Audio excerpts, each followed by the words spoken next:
This is the Jeep Gladiator, and it's basically a pickup version of the Jeep Wrangler, and I have to say it's my favourite ever Gladiator. Sorry about that, Russell. Are you not entertained? I mean, this thing just looked totally badass. That's because it's in top spec Rubicon trim, and it starts from $43,000, but this has loads of extra upgrades on it as well, which takes the price to $56,000. There is some good news though. It may well come to the UK. That'll probably cost the same in pounds as it does in dollars here. Anyway, I'm going to review it, and to do that, I'm going to talk you around the design. 35 inches, these bad boys. Show you inside, because it's drooping down and hitting my head. Explain its off-road tech, even more chassis articulation, and of course, I'm going to take it for a drive. I think that says it all, that. Now, before we get into all of that, please make sure you subscribe to this channel. Hit the bell icon to turn your notifications on so you're alerted when we make a new upload. Otherwise, you might miss some of our latest videos. And you don't want to do that, do you? I'm going to start this review by talking you around the design. From the front, it's classic Jeep. That slatted grille, the 2-eye headlights, looks really cool. Love the chunky bumper. We've got some spot lamps as well on this particular one. There are some vents in the bonnet and some fake vents here. I'm going to forgive it though, because I just love the look of this thing. The big wheel arches, looks rough, tough and rugged. This one has huge off-road tyres on it. Look at the 35 inches, these bad boys. Down the side, you've got your Jeep logo with Gladiator name there. Some more spotlights as well. This one doesn't have the doors on it, so you have these kind of like prison cell doors. They sound like a prison cell door shutting as well. They are super cool and they're tough, so they should protect you in a side impact. Loving this orange paint colour. It really helps this Jeep stand out. You can probably tell this one has been lifted. It looks even more tough and off-roady, but the big difference obviously with this being the pickup is this load bed here.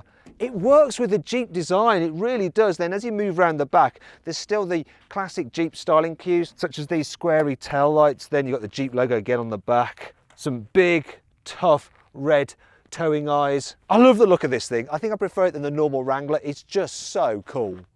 Now, before you ask, normally the Gladiator comes with proper doors. This setup is actually an optional extra. Inside the front, it is exactly the same as the normal Jeep Wrangler. So you've got a slab-sided dash design, chunky buttons, a grab handle here, all your four-wheel drive stuff in this area down there, a square infotainment screen, round analog dials, but a digital screen in between them. You can get rubberized floor mats. It's very utilitarian, but also very cool.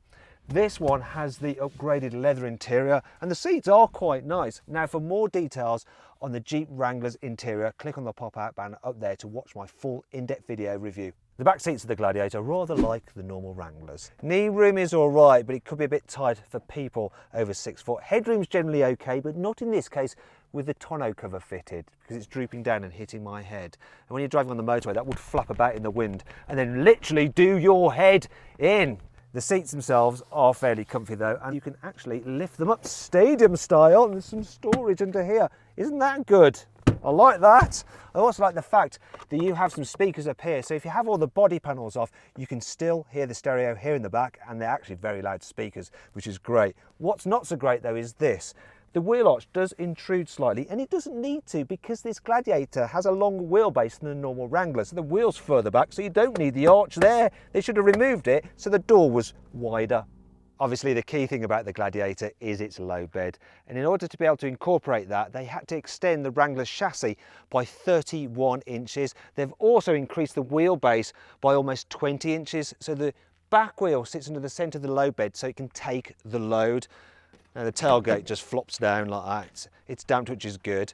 And this one is fitted with the optional foldable tonneau cover, so you can fold that back. We've also got these optional decked drawers. Look at that, for putting stuff in it. I don't know what you put in there, whatever you want. Some lifestyle gear, I'd imagine. All very rugged, all very solid, all super cool. Being a Jeep, this thing is a serious off-roader. So you have permanent all-wheel drive, a low range mode. You also have front and rear rigid axles for better chassis articulation. The sway bars you can decouple, so you get even more chassis articulation. This Gladiator has been lifted over the standard setup. Also, it's fitted with some Fox dampers as well for added performance. Being a Rubicon, you get chunky tyres as standard, but these are upgraded to 35-inch for some hardcore off-roading. Now, I would like to show you that now, but unfortunately I don't have access to an off-road course, so I can't. You'll just have to assume that it's brilliant off-road. However, it's not quite as good as the normal Wrangler because the longer wheelbase, because of the low bed, means that you don't have quite as good breakover or departure angle. I love how you get into the engine bay of the Wrangler, and obviously it's the same on the Gladiator. You have to undo those clips and then you just lift it up and there is your engine. It's a 3.6 litre naturally aspirated V6 with 285 horsepower and 353 Newton meters of torque. And I'll tell you what, it sounds absolutely brilliant, especially on this Gladiator because it's got an upgraded sports exhaust. Have a listen to this. In the US, this Jeep comes with a manual gearbox as standard, but you can upgrade to an 8-speed auto. All right, then, let's see what this Jeep Gladiator is like to drive. First things first, the noise of the V6. I'll tell you what though, it doesn't feel quite as fast as it sounds. Whoa! And you can really enjoy it when you've got the doors off. Obviously, as this thing's lifted, it is pretty bouncy, but because you've got such big fat tyres, it's actually really, really comfy. And these seats helping as well. The steering is nice and light, and actually, considering it goes around corners pretty well, stays relatively flat. I thought it'd roll a lot more than this. Oh, it'll screech its tyres though. Woo! There's something super, super cool about this. I absolutely adore it. Driving around in LA with the door panels off, it just makes you feel super good about your life. I'm really, really enjoying this. I love it! I absolutely love it! I must admit, I really like the opportunity to take this thing off-road. But even though I can't do that, I can appreciate just how special it makes you feel when you're driving it. Dynamically on road, it's adequate, and that's all it needs to be. This thing is all about the personality, it's all about the look. It's also about being really practical because you can carry loads of stuff in that low bed. This is my favourite configuration of the Jeep. It's surprising how quickly you can drive it on this canyon road. It feels pretty together and it does let you know what's going on underneath you. So it's not sloppy, and the fact that it does that helps make it more fun, the fact that you're engaged in the car. Now this isn't a truck that's for everybody, you're going to really want it, and it is quite expensive, but it's just got so much character. I'd really like to keep this, I really would. I'd really like to keep these roads as well, because they are awesome. You'd think I'd rather be in a sports car, but actually, I'm having quite a bit of a laugh in this thing.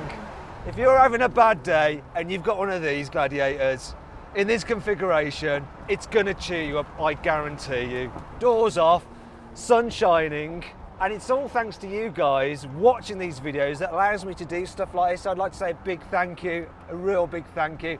I'd also like to say a big thank you to the guys at Edmunds.com who have helped look after me while I'm here in the States and sort me out with some cars. So I'd really like you to do me a favour, click on the pop-out banner up there to head over to their YouTube channel and please subscribe to them. They do some really good videos, very informative, especially if you're into American cars. So go check them out and say hi from Matt. I think I better call it a day and give you my final conclusion on this car. So then, what's my final verdict on the Jeep Gladiator?